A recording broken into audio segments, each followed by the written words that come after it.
My third spiritual experience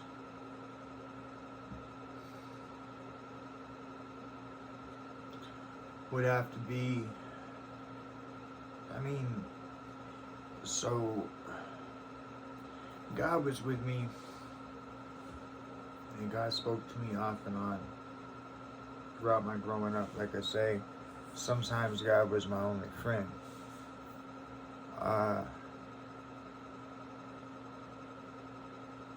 But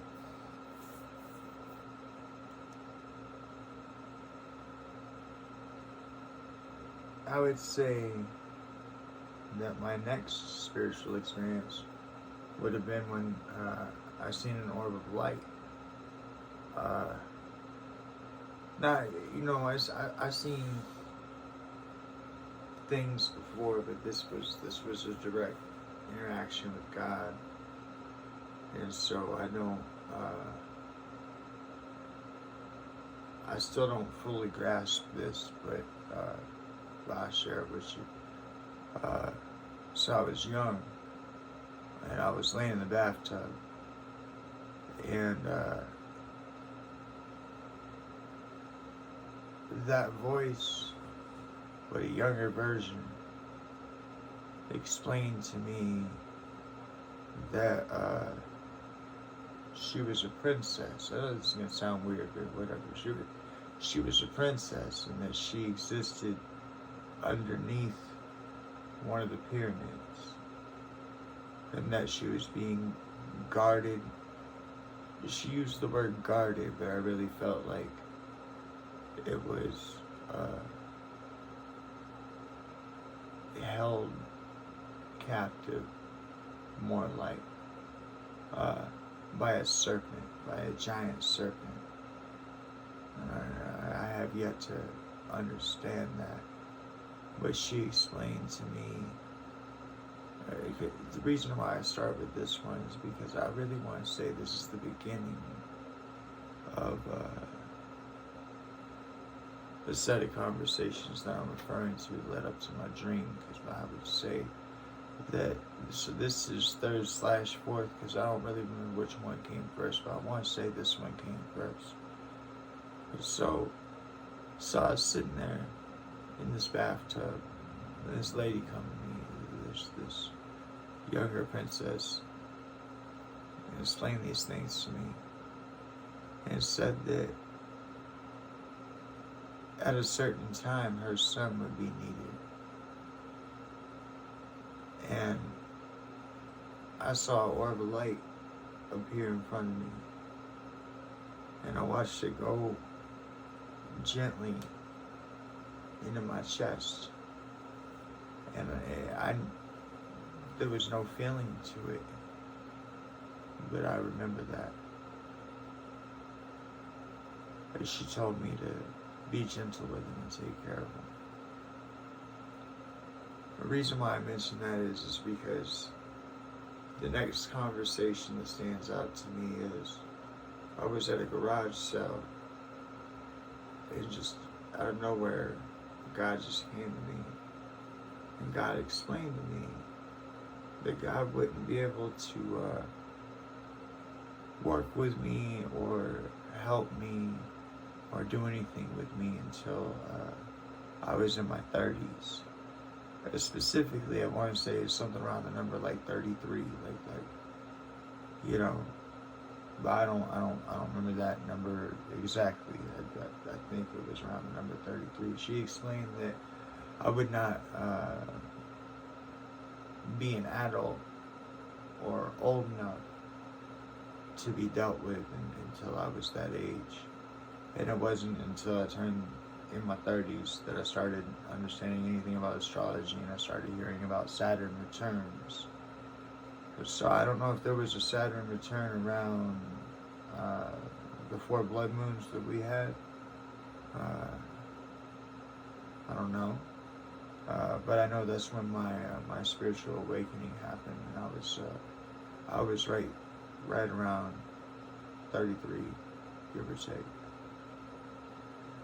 Might have been younger, might have been 31. Maybe it had to have been like 31. because I'm 36 now. And I've been smoking marijuana as a spiritual practice for 4 years now. So I would have been, excuse me, I was 31 when my spiritual awakening happened. But it wasn't until in my 30s that I started learning about Saturn returns. And I started understanding that according to astrology, you're not an adult until you reach your Saturn return.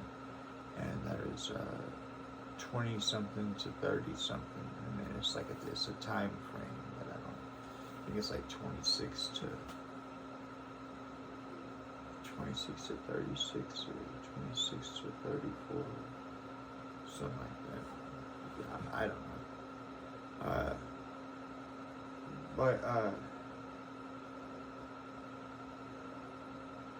But these conversations led on to what I'll call my fourth spiritual experience, which is I was in a park,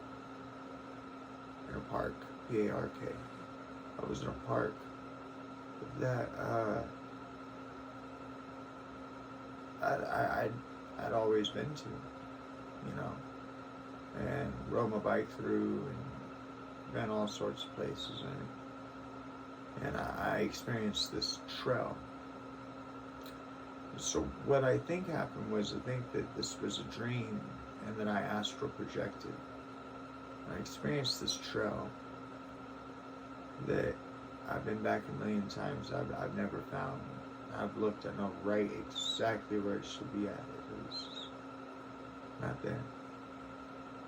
I still go back for every couple of years or whatever just to look for it, because I remember it so vividly. I've been back a whole bunch of times. Y'all don't exist. But I was walking on this trail, and God spoke to me. God spoke to me in a female voice. And God declared herself, capital H-E-R, herself, to be God. Now, I'm from the South originally.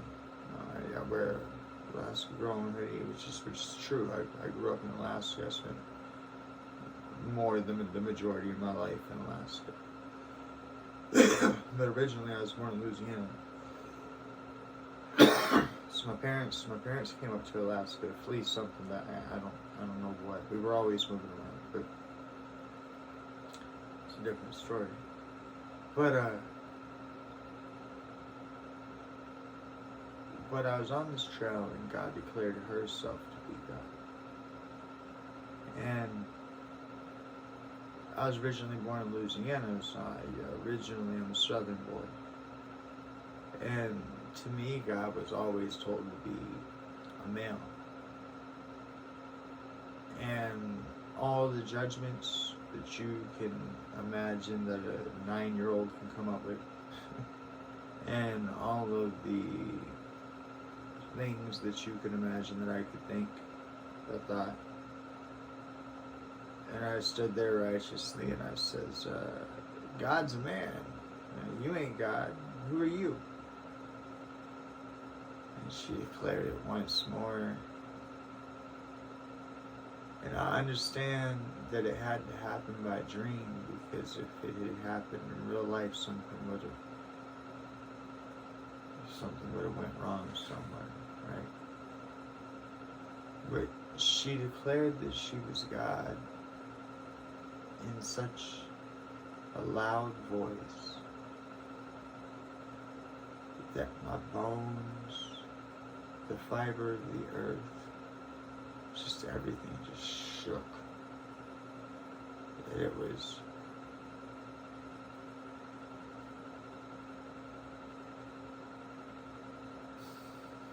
I want to say violent but calming. At the same time, I want to say forcefully nurturing.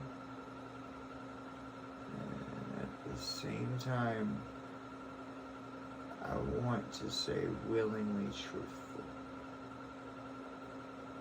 Okay, those are the words I have for you. But it was clear God was a female, or is. That the pleroma, right? The source, the being that is the essence, is feminine.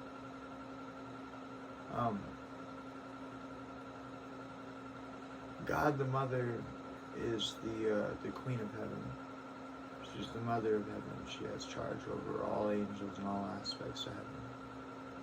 And God the Father is the God of death, one whom we must all face. It is not judgment that we face. See, our judgment comes from ourselves. As we work backwards through our lives, truth is, can you handle your perspective versus the perspective of other people? Did you lash out when you should have been gentle because somebody said something hurtful, but only because their perspective was that you were hurting them? The relationship could have went anywhere depending on what your perspective and what your reaction was. You see my point? So,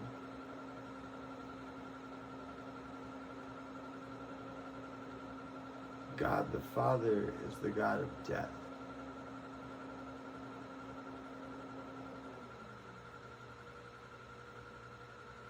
I want to take a second to explain that real fast.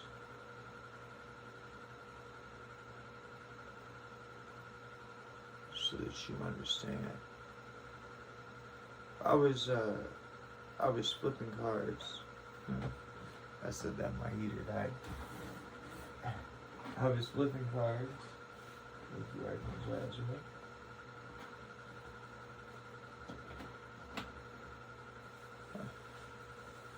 Well, I know it ain't no 70 degrees in here.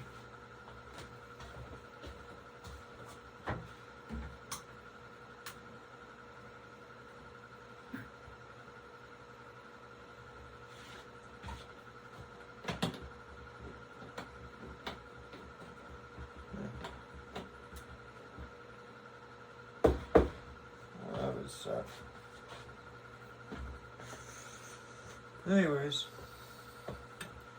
I was flipping cards, and it was a normal 80-something degree day outside. Means it was something inside. When I say something inside, I mean, so I was in my shed. Sorry, this kind of waked me up that my heater died. I was in my shed, and because it's kind of funny, it goes right along with what I'm saying here. I was in my shed just like I am right now. And, hello, I'm off on my shed. And I had decided that I wanted to start with tarot cards. And I found this angel deck. And I thought, well, angels would be safe, Angels are of God. And they are, and they are, okay? But I flipped over this card, and immediately I heard, "Why do you seek to judge me?" And I thought, why? And it says, "Who are you? How could I seek to judge anybody, especially an angel? I'm a human being. How could I understand anything at a level that an angel that serves a purpose in the role of the universe? How could I understand that? How could I seek to judge?" And I looked at the card that I had flipped over, and it was Archangel Azrael. So that's the form that death took to talk to me. And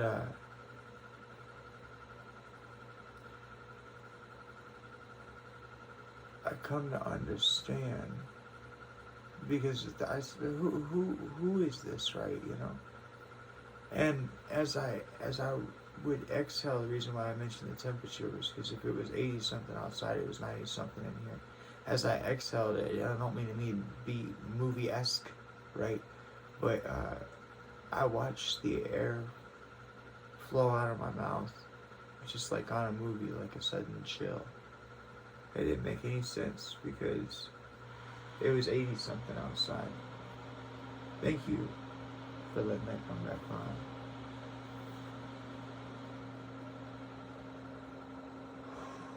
Thank you for my confirmation. Whoa. Stuff like that happens to me all the time. I live a spiritual life. That's why I have my YouTube channel. So I look at this, thank you, Archangel Azrael, thank you, God. Thank you, Holy Spirit. Thank you for my life. So I look at this card, I see it says Archangel Azrael, and I flip over to the what you call it. I flip over to the description, and it says Archangel Azrael is the Archangel of Death. And I thought to myself, and I thought that, I mean, yes I do. Yes I do judge death. You know. Yes I do see death as evil. Yes I do see all these things, and that's when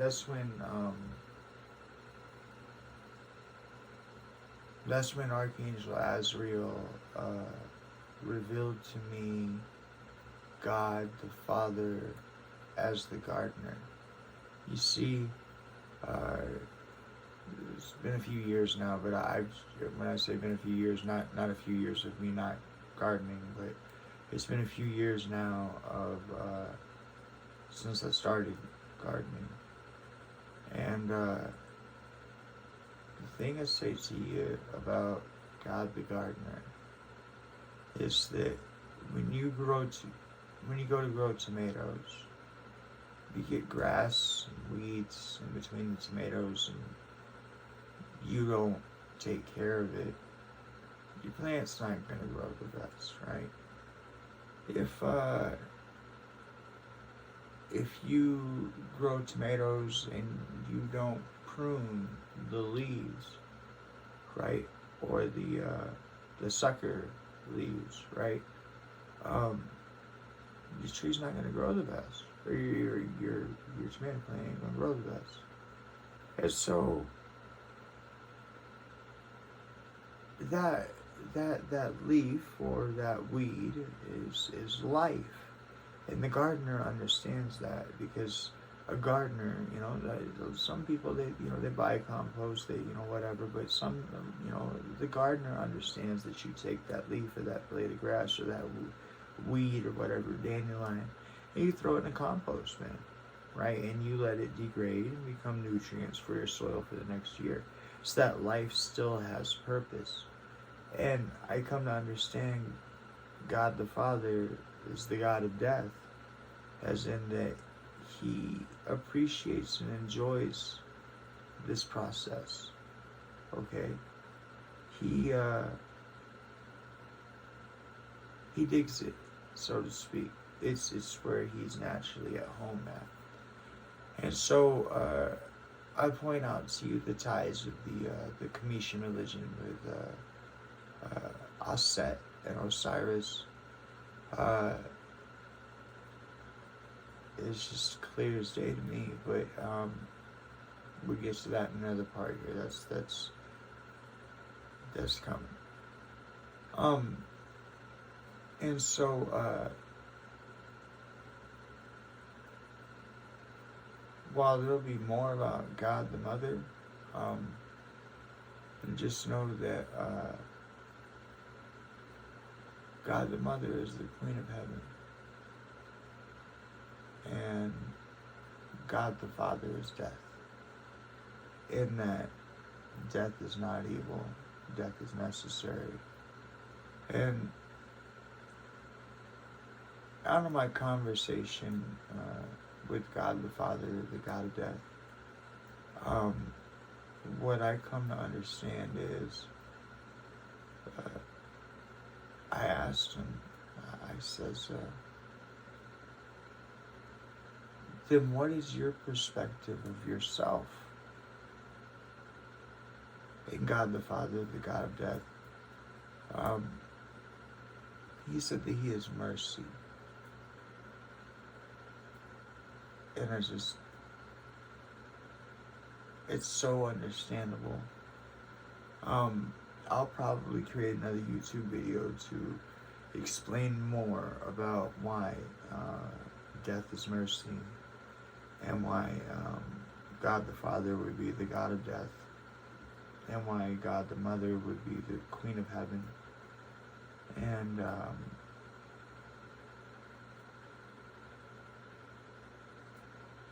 why God the Messiah is always the operator. God the generator is God the Mother. God the destroyer is God the Father. And God the operator, God the Messiah, God the shepherd, God the leader, okay, is that son, or is that daughter, okay? I'll go into it more, but the simple fact of the matter is that we, as a society, being patriarchal, we have anything at all. Nothing.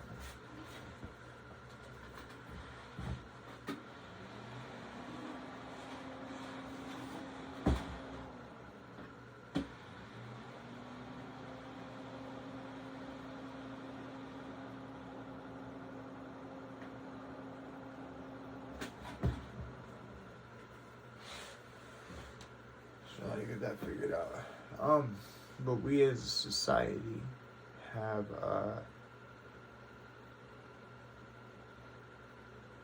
we have overlooked the feminine aspect, which is part of the reason why I enjoy Hinduism, or at least the aspects of it that I understand so much, is because Shakti is what gives Shiva his power, and that is just the most beautiful way to understand it. That is just the most beautiful way to look at it.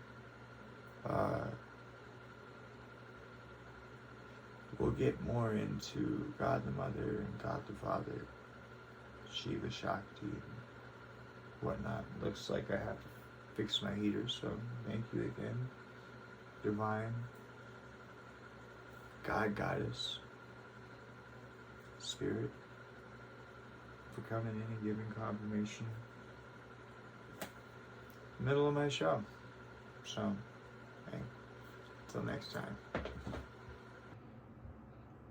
So thank you, Osiris, or Osar, for showing up, God of Death.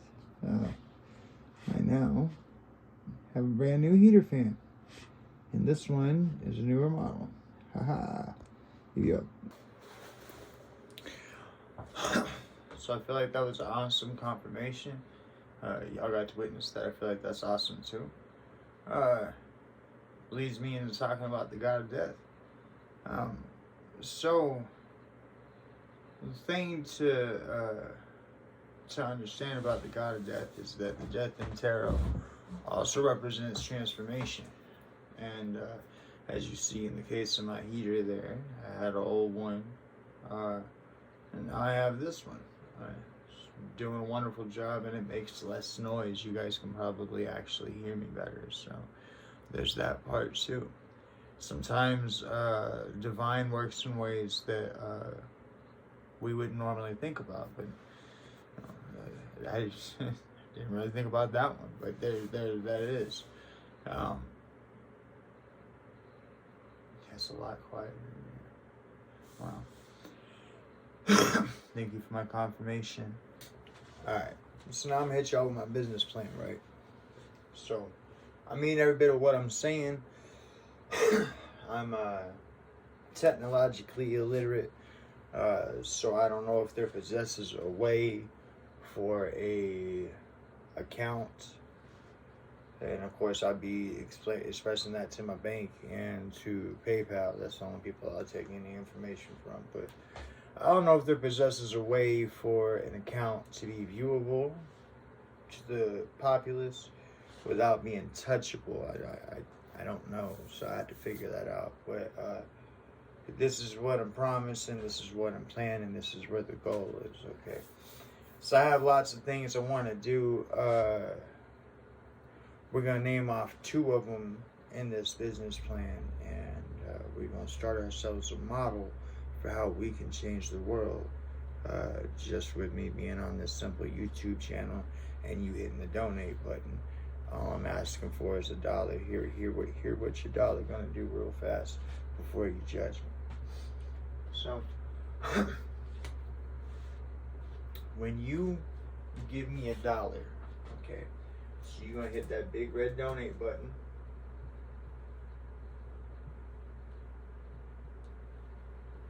Here's what's gonna happen. Now, I'm opening up a business account with PayPal so that I can accept all forms of payment. That way I don't have to just have a PayPal to PayPal. You can, I assume according to the way that I understand it, you can pay with anything you want to, Visa, MasterCard, your bank account, your debit, you whatever, okay?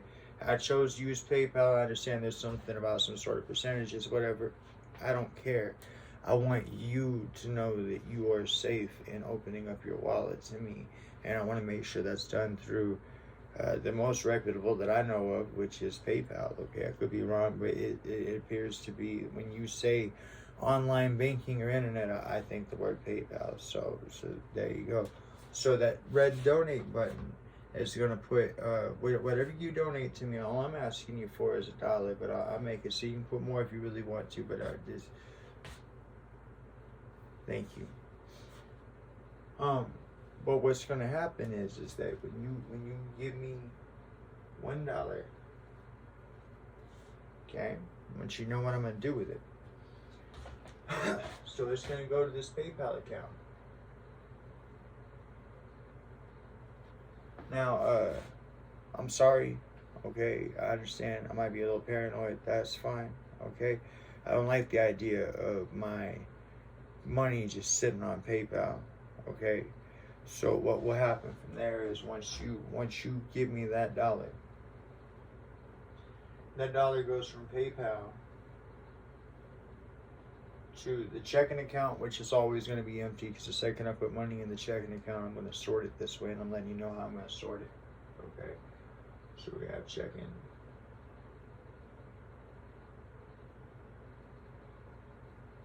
okay, and then we're going to have savings.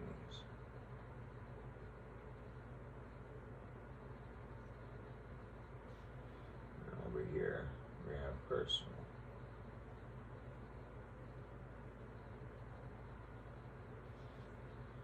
I don't want to lie to you guys. I'm being straight up with you guys. This is how I plan on doing it. Okay. So, number one, when you donate me $1, it's gonna go to a PayPal account. Okay. That $1, what'll happen is that right off the top, okay, while it's still in the PayPal account, I'm going to use 33% of that $1 right off the top to advertise my videos, my content, my everything. I'm going to use that 33% right off the top for that. That way I can get these videos pushed in other places other than just YouTube. That way I can move things forward here, because I have a goal here. So, but 33% of that $1 is going to come right off the top, okay? Then, with the leftover amount, so the remaining 66%, okay, is going to come down here. Now, I'm not even going to write a figure, because this is how my banking is going to go, so you guys know. When it goes into my checking account, okay, I'm going to put 66% of what's remaining that comes from my PayPal over here for taxes. Okay, I'm gonna pay 66% of my taxes quarterly. Okay, even if it overpays, I think you can gain interest that way, and if that's the case, that works too, because it'll keep this ball rolling faster. Okay, but I'm gonna pay 66% to my taxes. It's gonna sit in a savings account until I pay quarterly every year. Okay, 33% of that is gonna go right over here, right? So, well, I guess it'd be, well, no, I'll leave 1% in the checking account. So 33% of that is gonna go of what comes from PayPal, right? So 66% is gonna go to my savings for taxes. 33% is gonna go to my checking for my own personal living. Okay.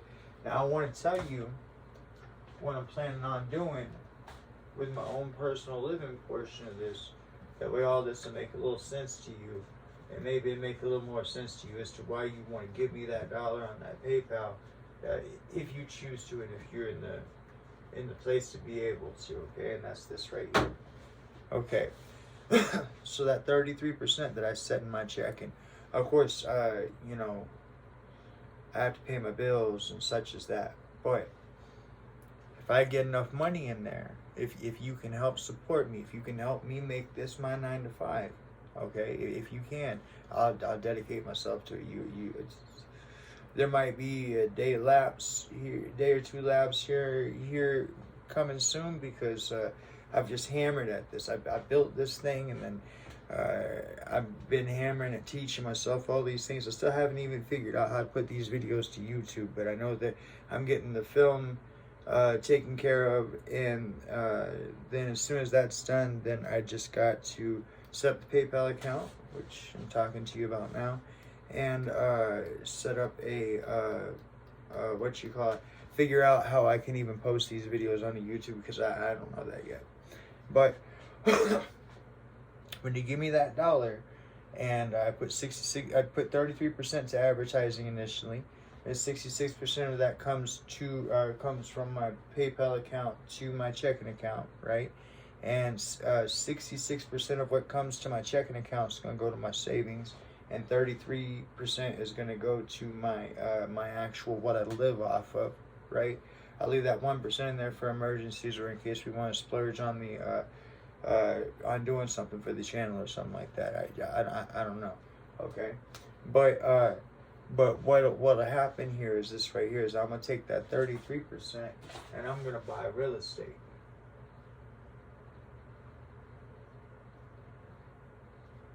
It's specifically, I don't know, because it doesn't make any sense for me to ask for your money, for me to just turn around and go throw it into a hole that's not going to be any good.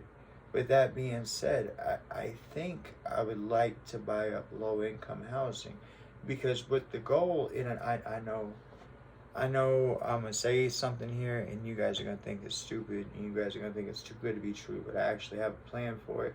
It could work if we work together. It's up to you. It's a button push. It requires you to give me $1. It's up to you, okay? But this is what I'm trying to work out with you real fast, okay? So I'm going to start buying up real estate. I'm going to start a real estate business, okay?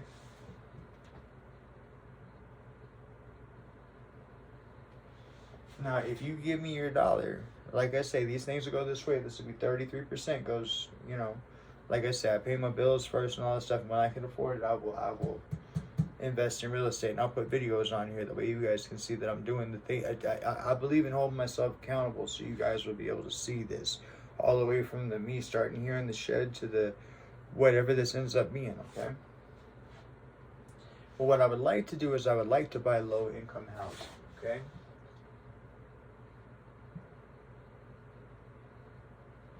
And there's a reason for that, and it's not anything judgmental. It's not, okay? So, I want you to understand something, and I don't know that you will, but I'm going to try to give it to you, okay? So, when it comes to business, you can file what are known as losses. okay? And I want you to understand that real fast. So, you hit the dollar, okay? 66 gets set back for taxes, and then whenever everything gets returned, that money will go right back into real estate for buying low-income housing is what I'm hoping for. But again, like I say, I'm not going to sink my money into a hole. I want to make wise choices, okay? But because I want to make these places where people can live at, okay? So, excuse me. So I would like to buy low-income housing, and what I would like to do is this right here. Now, it's my understanding that if you buy like a sixplex that's low-income housing, okay, then you're guaranteed you get the money because it's low-income housing and the state has something worked out. And I'm talking about giving you guys cushion on both ways on that, and this is how. So, you buy low-income housing, right? And let's say low-income housing promises you $1,000 a month. Okay, whereas they charge the tenant, let's say $650. Okay, this is we can end homelessness like this. Okay, I don't know how to display it on the internet. If there's a way for me to figure that out between PayPal and my banks, I will. Okay, that way I can hold myself accountable. That way you can look and you can see what's going on. Okay, but if you hit that dollar button right now, okay, this is what I'm planning on doing with it. Now I got to get me straight. Okay, I literally, this is it. This is what I'm doing right now. I'm devoting my heart and soul to this. This is. I need to see where this goes, and I feel that God has called me to it, and that's where I'm at with it. And this is the last of the videos for me to produce. As soon as I get it all edited, I'm putting it out there. But it works like this. Sorry. If you guys can donate me enough money, okay, then what ends up happening is this right here. Is that the money will be handled as I explained, and I will buy low-income housing. Okay. If they pay me $1,000 a month, okay, and I get it. So first, I have to buy low-income housing. Second, I have to have enough low-income housing to make an impact. Okay, but we'll get to that, and I'll figure out. At the very least, I'll just come up here to this whiteboard and I'll talk you through where we're at on things, so I can hold myself accountable. I mean that. I'll do that. There's no reason why. I can literally, I'll treat you as if we are a relationship, right? And I will let you know, as far, when I say relationship, I mean business partnership, and I'll let you know what it is that I'm doing with our channel as far as where we're going with things, okay? But the plan here is this right here, is that of course I gotta fix me, but I buy this low-income housing. I buy enough of it. If they pay $1,000 for the person to pay $650, the reason why I got those two put up on the board is this right here. If you guys donate me enough money, then what we can do is this. I want to make it. Okay, this is a multi-impact statement. I want you to hear me real fast. Okay, so these are low-income housing. Okay, I want to make it so that a person, anybody who qualifies for low-income housing, okay? Now, everybody always says, well, somebody has to foot the bill, and I want to foot the bill, okay? I'm sorry, flat broke. I need you to help me, okay? But I want to be that source that foots that bill, and I want to explain to you what I'm footing the bill of and what it is we can do with this if you help me. Okay, so if you donate me enough money and I get enough low-income housing and I get enough of them, okay, then this is what can happen. I want to make it so that a person only pays rent once every quarter, okay?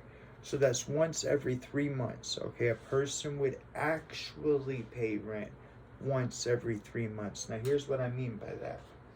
So this is all things are double edged, but this is a good thing, both sides. Okay.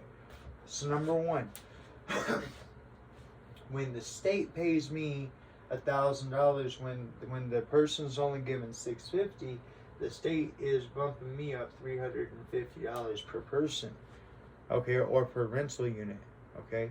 So if I make it so that a person only pays rent once every quarter, so once every 3 months, okay, then what ends up happening is that 2 of those months the state don't pay me $350. So now your taxes are more effective. That's one thing. But then the other thing is this right here. Now you as the person renting, okay, you still have an obligation of $650.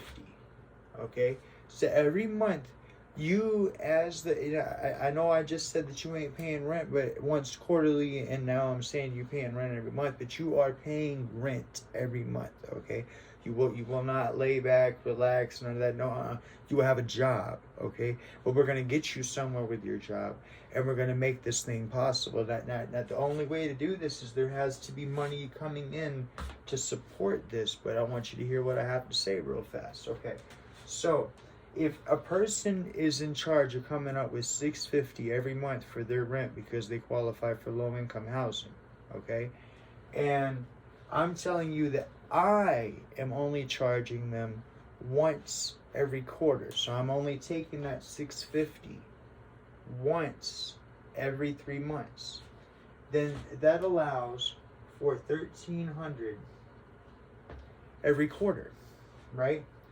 Now here's what I propose. I propose that if you can help me generate enough revenue to create this so that this $1,300 that this person would be paying to low-income housing now goes back into their pocket. Okay? Now, why would we do that and how would we do that? Let me explain. So this $1,300, before it goes back into their pocket, because it's going to go into their pocket. It is their money. But first, it's going to pay for 2 people, okay? I want every person who has to pay rent to have 2 people in their life. You know what that is? I want every person to have an accountant, right? And I want every person to have a therapist, right? Now, I know you're thinking to yourself, well, why on earth would I want an accountant or a therapist, or why would I sign up for having an accountant or a therapist? I just go rent somewhere else, and that's fine.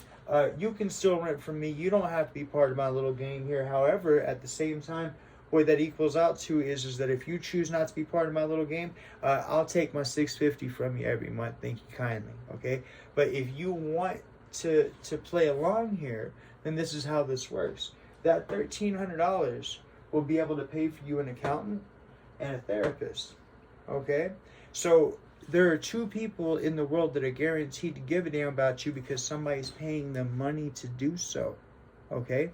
Now, $1,300 don't sound like a lot, but over a period of time it will be, okay? But number 2, if you have an accountant managing your money, they can make sure that they pay themselves and the therapist, okay?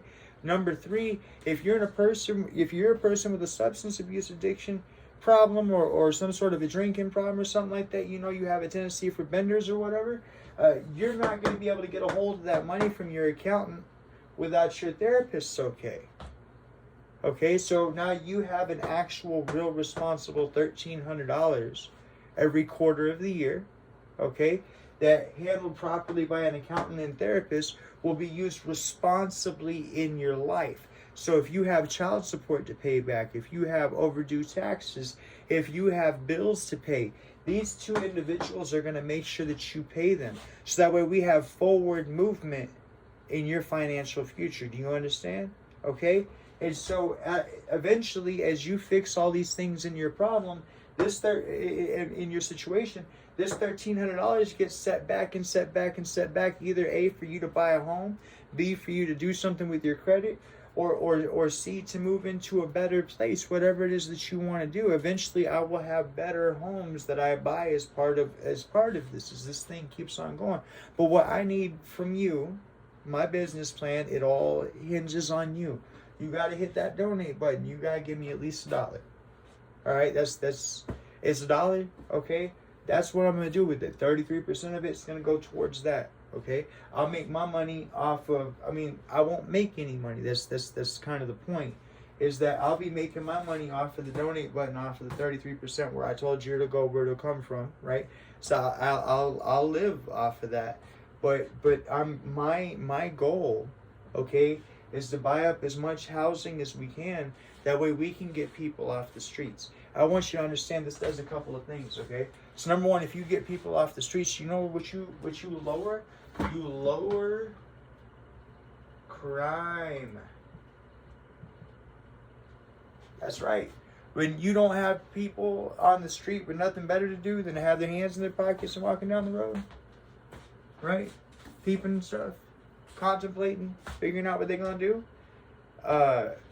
you have less crime, okay? But they don't have a real reason to want to step outside of crime until you can give them a home. And you can't give them a home until you start solving things. And I think this is where it starts at, okay? I think that we can generate enough money to make it so that eventually no person has to be homeless. Now there are people out there that like to be alone. There are people out there that have their own way of life, okay? And that's fine, okay? That, you know, but for the majority, we can make homelessness a past issue. Now I want to tell you something else we can do. If we get this going good enough, okay, because this can actually generate money over a period of time. It's just a slower clock. And I don't mind doing the slower clock if what we have going here is we're helping people, we're lifting people up, we're better in our community, and we're making things happen. And like I say, that what if for this holiday season, what if you had an accountant and a therapist that had helped you remembered all the little things that you had brought into the therapist, that you talked about your girl, or you talked about your kids, or you talked about your dog, right? And so you got a person that actually gives a damn about you, listening to you, help you figure things out, right? But then you also got an accountant to make sure that you set back enough money. How would an extra $1,300 have helped you this holiday season, right? And what if you could provide that to the man who qualified, the man, woman, family that qualifies for low income housing, okay? But you can. And it's right here in this, what I'll do with it. I'll like I say, when I make a move, I'll check in with it. I don't, you know what I mean? The second I go to buy a house and I go to get some low income housing and whatnot, what I'm doing with it or whatever, I'll let you guys know. Okay, and I'll let you guys see what's happening with it and what's going on. And they'll know that it's as a result of Defy Yourself, the channel that we got right here, okay? But it all hinges on you donating that $1. And that's up to you. But that's what I'm doing with it. That's my business plan. I believe God called me this, like I say, so I already know. But nonetheless though, thank you very much. And you guys have been a joy to host, even though I know y'all been talking to me. I've been talking to you. And y'all take care of yourself, all right? All right, later.